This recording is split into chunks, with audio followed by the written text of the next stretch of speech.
Hello, welcome to Dungeon Dwellers Podcast. I'm your host Justin. Today we're reviewing Halloween H20. H20 as in Halloween 20 years. This movie came out during the 20th anniversary. Um, if I had one complaint about the movie is that H2O, you would expect at least there would be one death in the movie where they drown somebody. No. So the reason why we're reviewing this is because the I unfortunately the only Halloween movies I have left that I haven't reviewed are H2O and Halloween Resurrection. Besides from the Rob Zombie movies, I can't review the sixth Halloween movie because I don't have it, which sucks. I'll probably get it at some point, especially after how fucking great the Halloween 5's ending was. This movie, when I was a kid, the Halloween movies we watched were the H2O and then Resurrection, which when I was a kid, Resurrection's like was considered the best one. I kind of find it funny though, because like people trash this movie nowadays. So the story for this movie is basically they retcon out all the Halloween movies besides Halloween 1 and 2, where this one apparently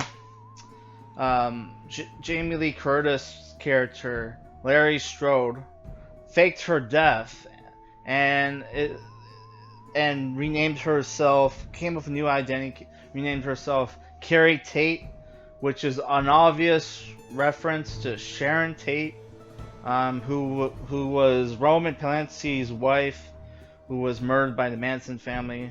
Roman Polanski, who's a fucking pedophile, and even people knew he was a pedophile back then. That's why people wanted to kill him. But of course, like people like Quentin Tarantino is gonna forget facts like that, especially in that Once Upon a Time movie, which I really didn't want to go see, but I ended up seeing it anyway because I'm a piece of shit. So the story is Carrie Tate or Laurie Strode is like the principal at this boarding school in like California, where she has a 17-year-old son, played by Josh Hartnett. What's his name in the movie? John. So like, she's divorced, by the way. Her husband is who knows where.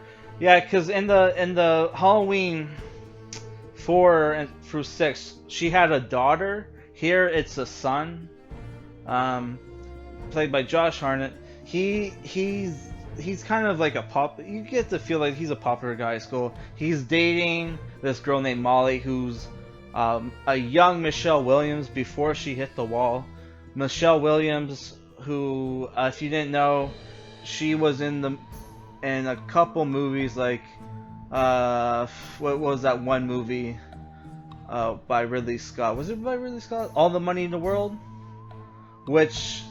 By the way, All the Money in the World has a connection to a movie that we're going to review on Halloween, which is a very special movie that's some people might consider it cursed because it took like 6 years to make and the director killed himself. I'm not going to spoil what that movie is I'm going to review. You also have people like LA Cool J's in the movie as Ronnie, the security guard at this prep school. You got Joseph Gordon-Levitt, who's in the beginning of the movie, who gets top billing for some reason, even though he dies right. Like, what the fuck was Joseph Gordon-Levitt famous for in like 1998? Like, there's some weird shit going on. Which this movie was produced by Harvey Weinstein, by the way. Harvey Weinstein. Yeah. Sorry, I've been watching a lot of movies lately, so I had to make sure. basically the story is because this Larry Strode is played by Jamie Lee Curtis is kind of crazy. She's super paranoid. Every Halloween she's afraid Michael Myers is going to come back. She's taking a shitload of pills. She has nightmares. She has like she'll have like visions of him where she sees his image like everywhere kind of. And because of this, her teenage son has kind of had a suffocated life, and he wants to rebel. He thinks it's all bullshit. He thinks like Michael Myers is dead and he's not around anymore. Even though, yeah, I guess everything after Halloween 2, before this movie, didn't happen. So I guess that makes sense. Yeah. So like he wants to rebel. There's this thing where like all the kids at the prep school are going to go on this trip. He wants to go because all of his friends are going. He can't go because his mom is worried something might happen at camp. Which there's no way Michael Myers would go on a killing spree at a summer camp. He doesn't want to rip off Jason Voorhees, but whatever, right? Yeah, so like he decides fuck it. Him and his best friend and their girlfriends are gonna stay at the school and have a party.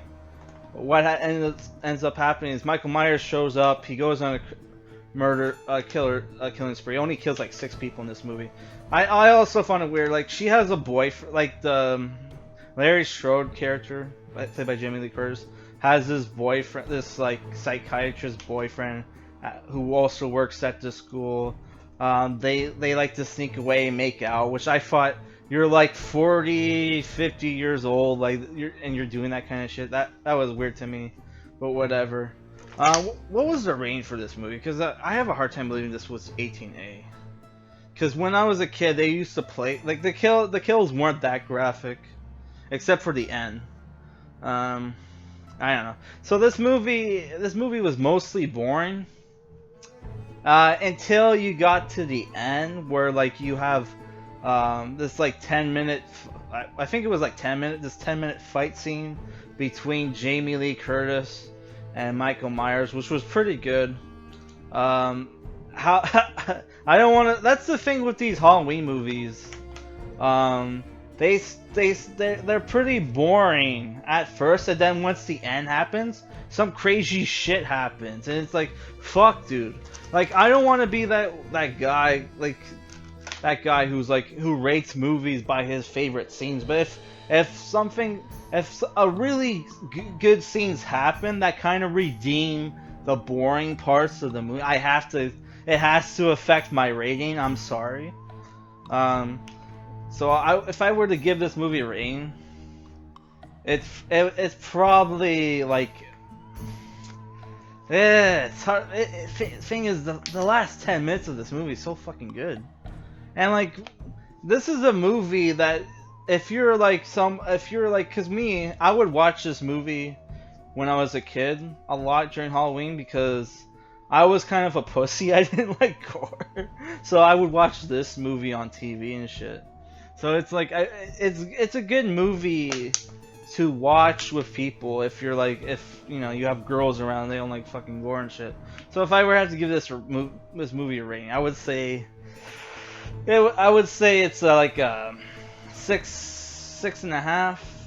We'll go with 6.5.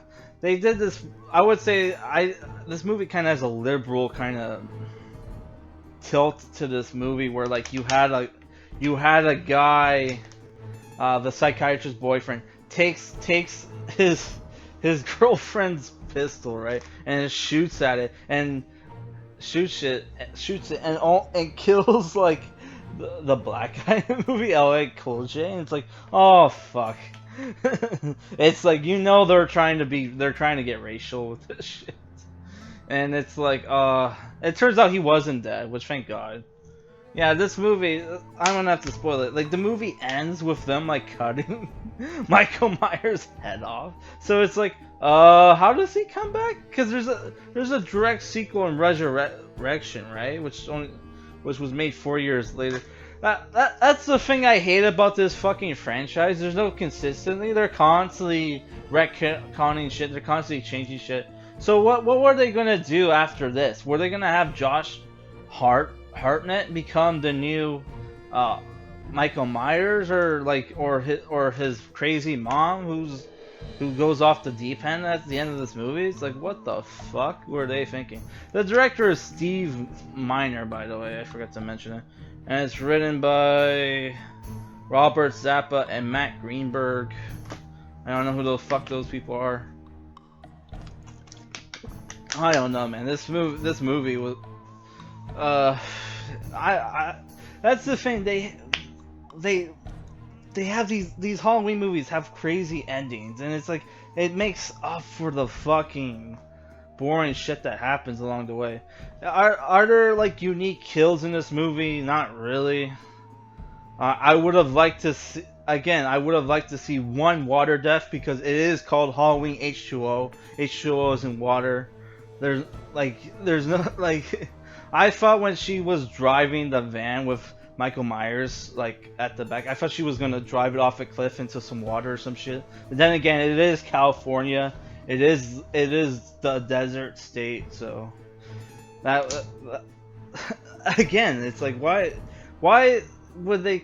I don't fucking know. It's like, why would you have it called H2O? I know it stands for Halloween 20 years later, but still, like, I would have one water death, please. But whatever. So because I decided to review, I'll review Resurrection tomorrow, but for like Saturday, I'm gonna review Faust. Love of the Damned. I watched it earlier this year. It's like a 90s superhero horror movie.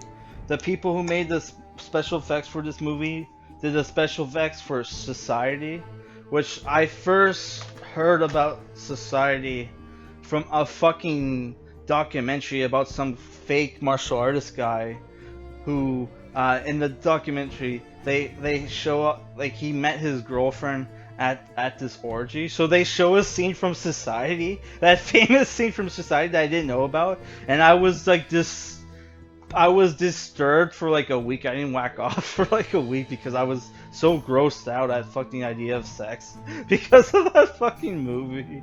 So if you're like wondering how good the special effects for Society was, that's how good it was.